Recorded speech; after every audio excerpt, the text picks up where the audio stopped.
ప్రజాధనాన్ని కాపాడేందుకు గొల్లపల్లిలో సభ నిర్వహిస్తున్నట్లు రాష్ట్ర మాజీ మంత్రి సింగిరెడ్డి నిరంజన్ రెడ్డి తెలిపారు. వనపర్తి జిల్లా కేంద్రంలోని తన నివాసంలో మీడియాతో మాట్లాడిన ఆయన ఏదుల మండలం గొల్లపల్లి చీర్కపల్లి రిజర్వాయర్కు వ్యతిరేకంగా ఈ సభ ఏర్పాటు చేస్తున్నామని చెప్పారు. ఈ కార్యక్రమానికి మాజీ మంత్రి తన్నీరు హరీష్ రావు హాజరవుతున్నట్లుగా వెల్లడించారు. సమాచారం తీసుకొని ఎట్లనే సభ జరగకుండా పర్మిషన్ క్యాన్సిల్ చేయండి, క్యాన్సిల్ చేయించి ఏమైంది? ఇప్పుడు మూతి మీద కొట్టినట్లు హైకోర్టు మళ్ళీ మీటింగ్ పెట్టుకోండి ఇచ్చింది కదా. ఎన్ని రోజులు పెడతారు ఆంక్షలు? మీరు ఏం ఆంక్షలు పెడతారు? బుద్ధి లేనితనం కాదు ఇది. అది ఎట్లా సమంజసమో మీరు మీటింగ్ పెట్టి ప్రజలను ఒప్పియండి. సాక్షాత్తు తెలంగాణ తొలినాళ్లలో నీటిపారుదల శాఖకు నేతృత్వం వహించిన హరీష్ రావు గారే రేపు వచ్చి దాని మీద చెప్తారు. ఇప్పుడు దాని మీద ఎవరు చెప్పాలో జవాబు చెప్తే ముఖ్యమంత్రి అని చెప్పాలి, లేదంటే ఉత్తమ్ కుమార్ రెడ్డి వచ్చి ప్రజలను ఒప్పియాలి. చేయండి ఆ పని, ప్రజలను ఒప్పియండి. మేము వద్దంటున్నామా? ప్రజలను ఒప్పియండి.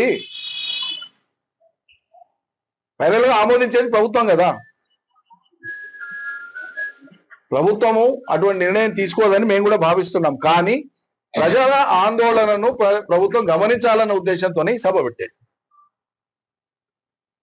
ప్రజల మనోగతాన్ని అర్థం చేసుకోమని ఈ సభ పెట్టేది. ఈ మూర్ఖత్వానికి పోయి మొండితనానికి పోయి మాకు తోచినట్లు చేస్తామంటే దానికి ఉండే పరిణామాలు దాన్ని ఎవరైనా అనుభవించాల్సి వస్తుంది. ప్రయత్నం చేయడం ఎప్పుడు కరెక్ట్ కాదు. ప్రజాస్వామ్యంలో స్వేచ్ఛగా ఎవరి గొంతు వాళ్ళు వినిపించే అవకాశం కల్పించినప్పుడే మీకుంటది.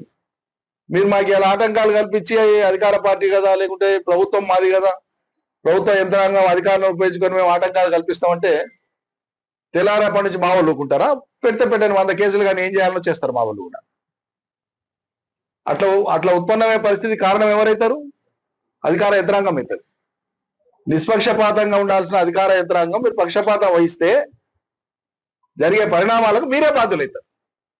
మేము ఇప్పటిదాకా చేసినటువంటి ఏ కార్యక్రమాలు ఎక్కడైనా కూడా ఇన్నేళ్ల కాలంలో, 25-26 ఏళ్ల కాలంలో ఎన్నడూ ఒకరికి ఇబ్బంది కలిగించే పని మేము ఎన్నడూ చేయలే. చాలా బలంగా పదునుగా వాదనను వినిపించినాం ప్రజలకి.